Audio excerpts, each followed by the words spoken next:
ಈ ಒಂದು ಸೆಷನಲ್ಲಿ ನೋಡಿ ಕಂಟಿನ್ಯೂಟಿಗೆ ಸಂಬಂಧಪಟ್ಟಂಥ ಒಂದು ಎಕ್ಸಾಂಪಲನ್ನು ನೋಡೋಣ. ಸ್ವಲ್ಪ ಇದನ್ನು ಕೇರ್ಫುಲ್ಲಾಗಿ ನಾವು ಓದಬೇಕಾಗುತ್ತೆ ಪ್ರಾಬ್ಲಮ್ನ. So problem says find all the points of discontinuity of the function f of x is equal to mod x minus mod of x plus 1 ಅಂತಿದೆ. ನೋಡಿ ಇಲ್ಲಿ ಮಾಡ್ ಫಂಕ್ಷನ್ ಇದೆ, ಎರಡೂ ಕೂಡ ಮಾಡ್ ಫಂಕ್ಷನ್ ಇದೆ. ಅಂದರೆ ಒಂದು mod x that is modulus function minus mod of x plus 1. ಅಂದರೆ difference of two modulus functions. ಇದು ಕೂಡ ಮಾಡ್ಯುಲಸ್ ಫಂಕ್ಷನ್, ಇದು ಕೂಡ modulus function. So mod x ಮತ್ತು mod x plus 1 difference. So we have to find the points of discontinuity of the function. So ಇಲ್ಲಿ ನಾವು ಗಮನ ಕೊಡಬೇಕಾಗಿರೋದು ಏನು ಅಂದರೆ, ಸೊ ನಾನು ಸೊಲ್ಯೂಷನನ್ನು ಬಿಗಿನ್ ಮಾಡ್ತೀನಿ. ನೋಡಿ ಎಲ್ಲ ವಿದ್ಯಾರ್ಥಿಗಳು ಇದನ್ನು ನೋಟ್ ಮಾಡ್ಕೊಳ್ಳಿ. So f of x is equal to mod x minus mod of x plus 1 ಅಂತ ಕೊಟ್ಟಿದ್ದಾರೆ. ಇದರ ಒಂದು ಕಂಟಿನ್ಯೂಟಿನ ನಾವು ಚೆಕ್ ಮಾಡಬೇಕು. ಇಲ್ಲಿ ನಮಗೆ ಪಾಯಿಂಟ್ಸ್, ಯಾವ ಪಾಯಿಂಟ್ಸಲ್ಲಿ ಫಂಕ್ಷನ್ ಕಂಟಿನ್ಯೂಯಸ್ ಆಗಿದೆ, we don't know the testing points. ಆ ಟೆಸ್ಟಿಂಗ್ ಪಾಯಿಂಟ್ಸ್ ನಮಗೆ ಬೇಕು ಅಂದರೆ ಇದನ್ನು ನಾವು ಮಾಡ್ ಫಂಕ್ಷನ್ ಡೆಫಿನೇಷನನ್ನು ಯೂಸ್ ಮಾಡ್ಕೋಬೇಕು. ನೋಡಿ ಇಲ್ಲಿ ಅಬ್ಸರ್ವ್ ಮಾಡಿ, ಮಾಡ್ ಎಕ್ಸ್ ಇದೆ. So we no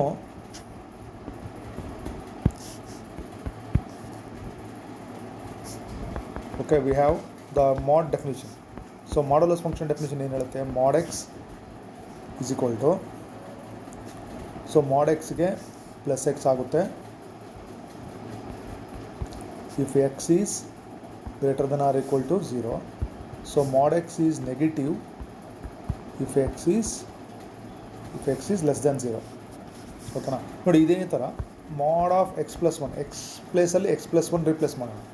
so mod of x plus 1 definition ಏನು ಹೇಳುತ್ತೆ ನೋಡಿ, ಇಲ್ಲಿ ಎಕ್ಸಾಕ್ಟ್ಲಿ ಎಕ್ಸ್ ಪ್ಲೇಸಲ್ಲಿ you replace x plus 1. Very very important. ಇಲ್ಲಿ ನಮಗೆ ಟೆಸ್ಟಿಂಗ್ ಪಾಯಿಂಟ್ಸ್ ನಾವು ಫೈಂಡ್ ಔಟ್ ಮಾಡಬೇಕು. So mod of x plus 1 ಏನಾಗುತ್ತೆ, x plus 1 okay x plus 1 if x plus 1 okay greater than or equal to 0. ನೋಡಿ observe ಮಾಡಿ, x ಅನ್ನು x plus 1 replace ಮಾಡಬೇಕು ಅಂತ ನಾನು ಹೇಳ್ತಾ ಇದ್ದೀನಿ. x ಅನ್ನು x plus 1ಗೆ ರೀಪ್ಲೇಸ್ ಮಾಡಿ, ಆಗ ನಮಗೆ x plus 1 greater than or equal to 0 ಆಯಿತು. ಸೊ ಈ x plus 1 greater than or equal to 0 ಅಥವಾ x ಎರಡು ಕಡೆ ನಾವು ನೋಡಿ, ಎರಡು ಕಡೆ ನಾನು 1 ಸಬ್ಟ್ರಾಕ್ಟ್ ಮಾಡಿದ್ರೆ it's is as good as x is greater than or equal to minus 1.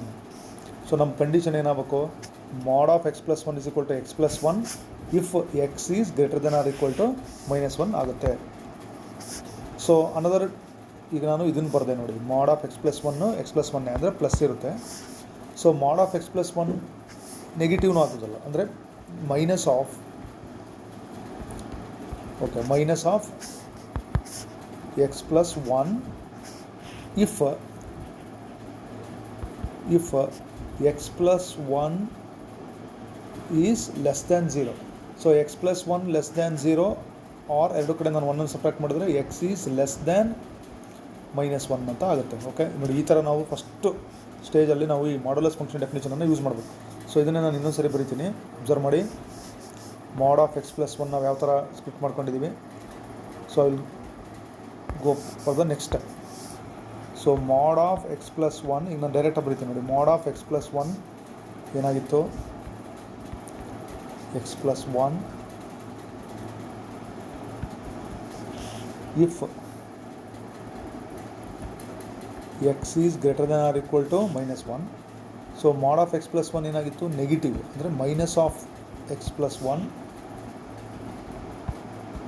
if x is less than minus 1. ನೋಡಿ ಇದು ನಮ್ಮದು ಮಾಡ್ ಆಫ್ ಎಕ್ಸ್ ಪ್ಲಸ್ 1. ಅಂದರೆ ನಮಗೆ ಇಲ್ಲಿ ಪಾಯಿಂಟ್ಸ್ಗಳು ಯಾವ್ಯಾವ್ದು ಬರುತ್ತೆ ಇಲ್ಲಿ ನೋಡಿ, ನಮ್ಗೆ ಅಬ್ಸರ್ವ್ ಮಾಡಿದ್ರೆ ಗೊತ್ತಾಗುತ್ತೆ. ಸೊ ಒಂದು ಪಾಯಿಂಟ್ ನಮಗೆ 0 ಇದೆ, ಇನ್ನೊಂದು ಪಾಯಿಂಟ್ ಏನಿದೆ ನೋಡಿ ಮೈನಸ್ 1. ಓಕೆ ಮೈನಸ್ 1 ಅಲ್ಲಿ ನನಗೆ ಗೊತ್ತು ನೋಡಿ points. So x is equal to 0 is 1 point and x is equal to minus 1 is other point. ಆಗಲೇ ನಾನು ಹೇಳಿದೆ ಟೆಸ್ಟಿಂಗ್ ಪಾಯಿಂಟ್ ನಮಗೆ ಗೊತ್ತಿರಲಿಲ್ಲ. ಈಗ ನಾವಿದು ಟೆಸ್ಟಿಂಗ್ ಪಾಯಿಂಟನ್ನು ನಾವು ನೋಡ್ಕೋಬೋದು. ನೋಡಿ ಇಲ್ಲಿ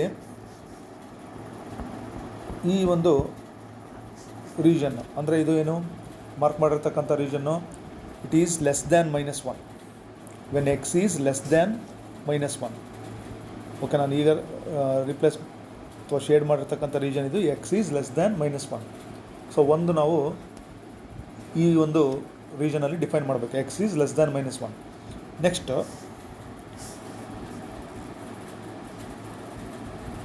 ಸೊ -1ಇಂದ ಈ 0ವರೆಗೆ ಏನಿದೆಯಲ್ಲ ನೋಡಿ, ಈ ಭಾಗ ಅಂದರೆ x is when x is greater than or equal to -1 less than 0. Okay, ಇದು ಸೆಕೆಂಡ್ ಇಂಟರ್ವಲ್. ಸೊ ಒಂದು ಎಕ್ಸ್ ಈಸ್ ಲೆಸ್ ದ್ಯಾನ್ -1 ಇದ್ದಾಗ ಡಿಫೈನ್ ಮಾಡಬೇಕು, ಇನ್ನೊಂದು x is greater than or equal to -1 less than 0. So last portion obviously ಇಲ್ಲಿ ಗೊತ್ತಾಗ್ತಾ ಇದೆ ನಮಗೆ, ಅಂದರೆ greater than or equal to 0 ಅಂದರೆ when x is greater than or equal to 0. Okay, ಈ ಮೂರು ಇಂಟರ್ವಲಲ್ಲಿ ಫಂಕ್ಷನ್ನು ಯಾವ ಥರ ಇರುತ್ತೆ ಅಂತ ನಾವಿಲ್ಲಿ ಇವೆರಡನ್ನು ಬರ್ಕೊಂಡು ನೆಕ್ಸ್ಟ್ ಡಿಫೈನ್ ಮಾಡಬೇಕು. ಅದಕ್ಕೆ ನಾನು ಮುಂಚೆನೇ ಹೇಳಿದ್ದು, observe this problem carefully. So ಈಗ ಓಕೆ ನೋಡಿ, ಇವಾಗ function is given as mod x minus mod of x plus 1. Therefore this function is written as f of x is equal to, ನೋಡಿ observe ಮಾಡಿ, ಈಗ ನಾನು ತೊಗೊಂಡಿರ್ತಕ್ಕಂಥ ಇಂಟರ್ವಲ್ಗಳು ಯಾವ್ಯಾವ ಹೇಳಿದೆ ನಾನು ನೋಡಿ. ಫಸ್ಟ್ ಇಲ್ಲಿ ಬರೆದು ಬಿಡೋಣ. If x is less than -1, okay, x is less than -1 ಆದಾಗ ಫಂಕ್ಷನ್ನು ನೋಡಿ, ಫಸ್ಟ್ mod x ಇದೆಯಲ್ಲ, ಸೊ mod x ಈಸ್ ಅದು minus. Okay, mod x minus ಆಗಿತ್ತು, minus of this entire this mod of x plus 1 ಅದು ಕೂಡ negative ಆಗಿತ್ತು. Therefore it is minus of x plus 1. ನೋಡಿ ಇಲ್ಲಿ ಕೇರ್ಫುಲ್ ಆಗಿರಬೇಕು. ಇಫ್ ದಿಸ್ ನೋಡಿ ಈ ಇಂಟರ್ವಲ್, ಸೊ ನಾನು ಫಸ್ಟ್ ಇಂಟರ್ವಲ್ ತೋರಿಸಿದ್ನಲ್ಲ ನಂಬರ್ ಲೈನಲ್ಲಿ ಅಲ್ಲಿ. ಸೊ ನೆಕ್ಸ್ಟ್ ಸೆಕೆಂಡ್ ಇಂಟರ್ವಲಿಗೆ ಬರೋಣ. ಸೊ ಸೆಕೆಂಡ್ ಇಂಟರ್ವಲ್ ಯಾವುದು ನಮ್ಮದು? Okay, second interval was x is greater than or equal to -1 ಆಗಿದ್ದು ಲೆಸ್ ದ್ಯಾನ್ 0 ಅಂದರೆ -1 ಮತ್ತು 0 ನಡುವೆ. ಅವಾಗೂ ಕೂಡ ಓಕೆ ದಿಸ್ mod x ಏನಾಗಿತ್ತು? Negative. Okay, -x minus of ನೋಡಿ ಎರಡನೇ interval x is greater than or equal to -1. So x is greater than or equal to -1 ಅಂತಕ್ಕಂಥ ಕಂಡೀಷನಲ್ಲಿ mod of x plus 1 ಅಂತಕ್ಕಂಥದ್ದು x plus 1. ಓಕೆ, ಇಲ್ಲಿ ನೀವು careful ಆಗಿರಬೇಕು. x plus 1 ಇದು ನಮ್ಮ second ಇಂಟರ್ವಲ್ಗೆ ಅಪ್ಲೈ ಆಯಿತು. ಇಫ್ ಓಕೆ, ಇಫ್ ಈಗ ಲಾಸ್ಟ್ ಇಂಟರ್ವಲ್ ಯಾವುದು? ನಾವು 0ಇಂದ ಕ್ರಾಸ್ ಆಗಿ ಬಲಗಡೆ ಹೋಗಿದ್ವಿ, ಅಂದರೆ x greater than or equal to 0. So x greater than or equal to 0 ಇದ್ದಾಗ ಇದು ಪಾಸಿಟಿವ್ ಇರುತ್ತೆ, ಇದು ಪಾಸಿಟಿವ್ ಇರುತ್ತೆ. ಸೊ ನೋ ಪ್ರಾಬ್ಲಮ್, ಎರಡು mod xಗೆ ಎಕ್ಸೇ ಇರುತ್ತೆ. ಮೈನಸ್ x plus 1ಗೆ ಏನಾಗಿರುತ್ತೆ? x plus 1 ಆಗಿರುತ್ತೆ. ಸೊ ಇದು if this is greater than or equal to 0. So ಇಲ್ಲಿ ನಮ್ಮ ಟೆಸ್ಟಿಂಗ್ ಪಾಯಿಂಟ್ಗಳು ಯಾವ್ಯಾವ ಸಿಗುತ್ತೆ ನಮಗೆ? ಎಕ್ಸ್ ಈಸ್ ಈಕ್ವಲ್ ಟು 0, ಇನ್ನೊಂದು ಯಾವುದು x is equal to -1. So ಹೇಗೆ ನಾನು ನಂಬರ್ ಲೈನಲ್ಲಿ ಹಾಕಿದ್ನಲ್ಲ ಆ ಥರ.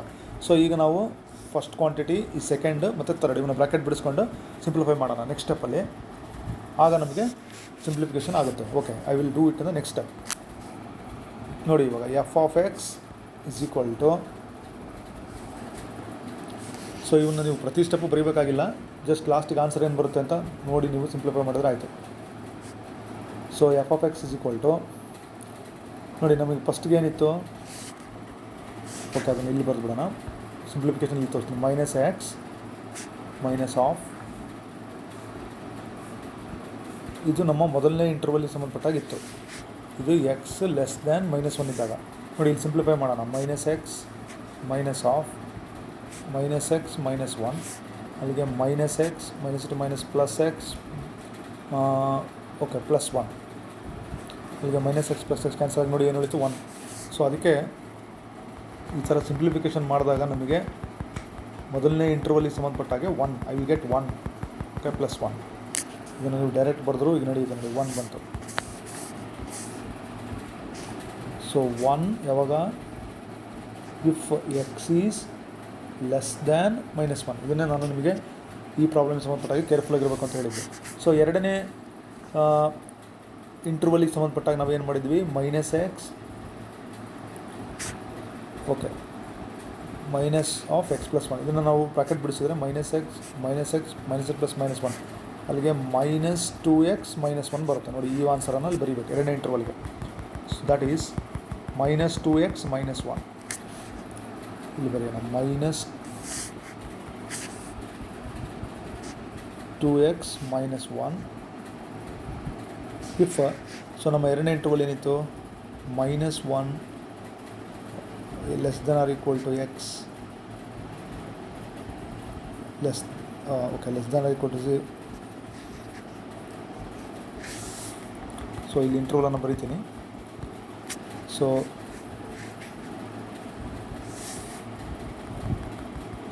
ಓಕೆ, ಏನಾಯಿತು, ಸಿಂಪ್ಲಿಫೈ ಆಯ್ತದು. Minus 2x minus 1 if that condition is minus x is greater than or equal to minus 1 less than 0. So last ಇಂಟರ್ವಲಿಗೆ ಸಂಬಂಧಪಟ್ಟಾಗ ನಮಗೆ x minus of x plus 1 ಆಗಿತ್ತು. ಇಲ್ಲಿ ಬ್ರಾಕೆಟ್ ಬಿಡಿಸಿದರೆ ಎಕ್ಸ್ ಮೈನಸ್ 1, ಅಲ್ಲಿಗೆ minus x plus X cancel ಆಗಿ ನೋಡಿ minus 1 ಅಷ್ಟೇ ಉಳಿಯಿತು. ಸೊ ಇದು ನಮ್ಮ ಕೊನೆಯ ಇಂಟರ್ವಲಿಗೆ ಸಂಬಂಧಪಟ್ಟಂಥ ಸಿಂಪ್ಲಿಫಿಕೇಷನ್. ಅಂದರೆ ಇದೇನಾಯಿತು, ಮೈನಸ್ ಎಕ್ಸ್ ಆಯಿತು. ಇದ್ಯಾವಾಗ, minus x if x is greater than or equal to 0. ನಮಗೆ ನೋಡ್ರಿ, ಇದು ನಿಮಗೆ ಇಂಪಾರ್ಟೆಂಟು. ಸೊ 1 ಯಾವಾಗ, x is less than minus 1 ಇದ್ದಾಗ, ಮೈನಸ್ 2x ಮೈನಸ್ 1 ಯಾವಾಗ, ಈ ಇಂಟರ್ವಲಲ್ಲಿ x greater than equal to minus 1 less than 0. ಈ ಗ್ರೇಟರ್ ದ್ಯಾನ್ ಈಕ್ವಲ್ ಟು 0 ಆದರೆ ಮೈನಸ್ ಎಕ್ಸ್. ಅಂದರೆ ನಾನು ಮೊದಲೇ ನಂಬರ್ ಲೈನಲ್ಲಿ ನಿಮಗೆ ಹಾಕಿದ್ದೆ ಅಂಡರ್ಸ್ಟ್ಯಾಂಡಿಂಗ್ ಪರ್ಪಸ್ಗೆ. ಸೊ ಇದು 0, ಇದು ಮೈನಸ್ 1 ಅಂದ್ಕೊಳ್ಳಿ. ಸೊ ಇದು ಒಂದು ಇಂಟರ್ವಲ್ ತೊಗೊಂಡಿದ್ದೀವಿ, ಇದು ಒಂದು ಇಂಟರ್ವಲ್ ತೊಗೊಂಡಿದ್ದೀವಿ, ಇದೊಂದು ಇಂಟರ್ವಲ್ ತೊಗೊಂಡಿದ್ದೀವಿ. ನೋಡಿ, ಈ 3 ಇಂಟರ್ವಲ್ಲು ಇಲ್ಲಿ ನಮಗೆ ತೋರಿಸ್ತಾ ಇದ್ದೀವಿ. ಸೊ ಇಲ್ಲಿ ನಮಗೆ ಟೆಸ್ಟಿಂಗ್ ಪಾಯಿಂಟ್ ಯಾವ್ದು ತೊಗೋಬೇಕೀಗ ನೋಡಿ, x is equal to minus 1 ಒಂದು ಟೆಸ್ಟಿಂಗ್ ಪಾಯಿಂಟು, ಇನ್ನೊಂದು ನಮಗೆ ಎಕ್ಸ್ ಇಸ್ ಈಕ್ವಲ್ ಟು 0. ಈ ಟೆಸ್ಟಿಂಗ್ ಪಾಯಿಂಟಲ್ಲಿ ಕಂಟಿನ್ಯೂಯಸ್ ಇದೆಯೋ ಇಲ್ಲೋ ಅಂತ ಟೆಸ್ಟ್ ಮಾಡಬೇಕು. Okay, let us consider 1 by 1. At x is equal to say minus 1. First ನಾನು ಮೈನಸ್ 1 ತೊಗೊತೀನಿ. ಸೊ ಇಲ್ಲಿ ನಮಗೆ ಲೆಫ್ಟ್ ಹ್ಯಾಂಡ್ ಲಿಮಿಟ್ ನೋಡಿ, ಇದೆಲ್ಲ ನಮಗೆ ಭಾಳ ಸುಲಭ. ಇವಾಗ ಇದೆಲ್ಲ ನಾವು ಇಂಟರ್ವಲ್ ನೀಟಾಗಿ ಬರ್ಕೊಂಡ್ರೆ x tends to okay minus 1 ಮೇಲೆ ಮೈನಸ್ ಬರೆಯೋಣ. ಅಂದರೆ ಇದರ ಅರ್ಥ ಏನು, x is less than minus 1 ಅಂತ. Okay, so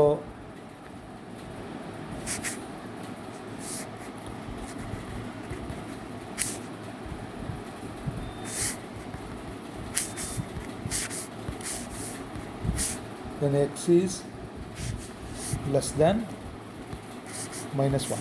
So limit of x tends to minus 1 minus ನೋಡಿ, x is less than minus 1 ಇದ್ದಾಗ ನಮ್ಮ ಫಂಕ್ಷನ್ನು ನಾವು ಯಾವ ಥರ ಡಿಫೈನ್ ಮಾಡಿದ್ವಿ, ಅದು ವ್ಯಾಲ್ಯೂ 1 ಇತ್ತು. ಓಕೆ, 1 ಇತ್ತು. ನೋಡಿ, ಲಿಮಿಟ್ ಆಫ್ ಕಾನ್ಸ್ಟೆಂಟ್ ಫಂಕ್ಷನ್ ಅದು ಅಷ್ಟೇ ಇರುತ್ತೆ 1. ಅಂದರೆ left hand limit is 1. So next ನಾವು ರೈಟ್ ಹ್ಯಾಂಡ್ ಲಿಮಿಟಿಗೆ ಹೋಗೋಣ. So right hand limit, so limit of x tends to minus 1 plus, ಅಂದರೆ x is greater than minus 1 ಇದ್ದಾಗ ಏನು ಮಾಡಬೇಕು, ನಾವೇನು ತಗೊಂಡಿದ್ವಿ, x is greater than minus 1 ಇದ್ದಾಗ,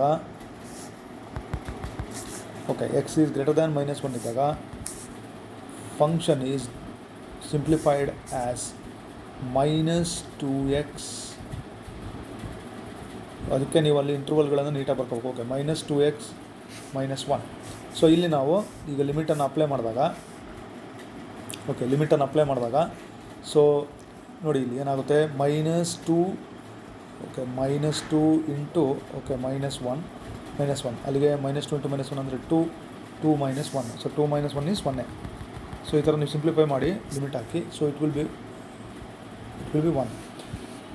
ಆಮೇಲೆ value of the function at the given point, ಅಂದರೆ ಎಕ್ಸಾಕ್ಟ್ಲಿ ಮೈನಸ್ 1 ಹಾಕಿದಾಗ when x is equal to minus 1 ಆದಾಗ ಅವಾಗೂ ಕೂಡ ಮೈನಸ್ 2x ಮೈನಸ್ 1 ಇರುತ್ತೆ. ಅಲ್ಲಿ ನೀವು 1 ಹಾಕಿದಾಗ ಅಲ್ಲೂ ಕೂಡ ನಿಮಗೆ ಆನ್ಸರು 1 ಬರುತ್ತೆ. So left hand limit is equal to right hand limit, left hand limit is equal to right hand limit is equal to value of the function at the given point. Therefore the function is continuous at x is equal to minus 1 ಅಂತ ಬರೀಬೋದು. Okay, ಇದೆಲ್ಲ possibility ಆಗೋದು ನಮಗೆ ಇಂಟರ್ವಲ್ಗಳನ್ನು ನಾನು starting ಸ್ಟೆಪ್ಪಲ್ಲಿ ತೋರಿಸಿದ್ನಲ್ಲ, f is continuous at x is equal to minus 1 ಅಂತ ಬರೆಯೋಣ. ಈಗ ಇನ್ನೊಂದು ಪಾಯಿಂಟ್ ಇತ್ತು. So x is equal to 0. So ಇಲ್ಲಿ ನಾವು ಲೆಫ್ಟ್ ಹ್ಯಾಂಡ್ ಲಿಮಿಟ್ ನೋಡೋಣ.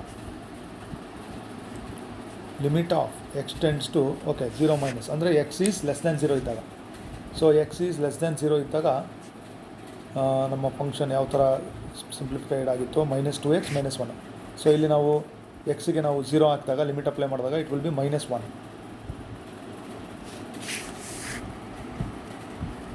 ದೆನ್ ರೈಟ್ ಹ್ಯಾಂಡ್ ಲಿಮಿಟ್ ನೋಡೋಣ.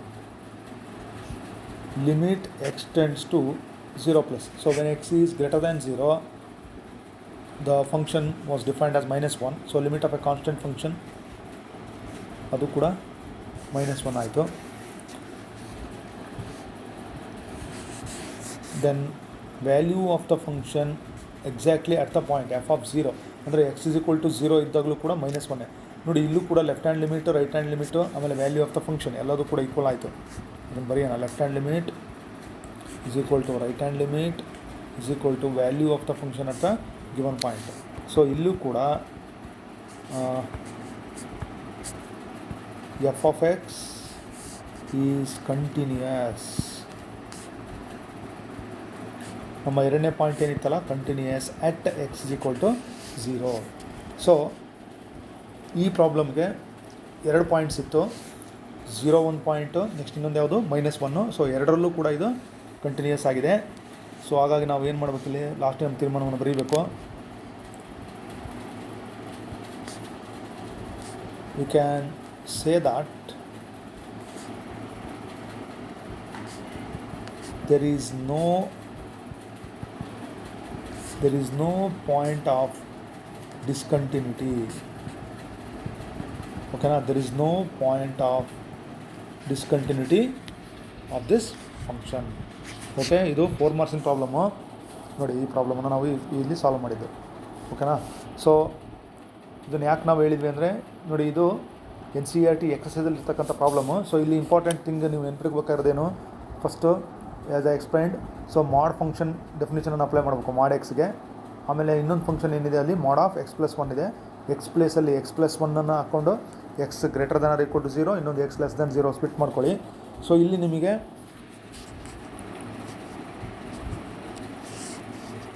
Number line is very very important. So ಇಲ್ಲಿ ನಮಗೆ ಸೊ ಮಾಡ್ ಎಕ್ಸ್ ಮತ್ತು ಮಾಡ್ x+1 ಅಂದರೆ ನಮಗೆ ಬರ್ತಕ್ಕಂಥ ಪಾಯಿಂಟ್ಸ್ ಯಾವ್ಯಾವು, ಒಂದು 0 ಸಿಗುತ್ತೆ, ಇನ್ನೊಂದು ಯಾವ್ದು ಸಿಗುತ್ತೆ -1 ಸಿಗುತ್ತೆ.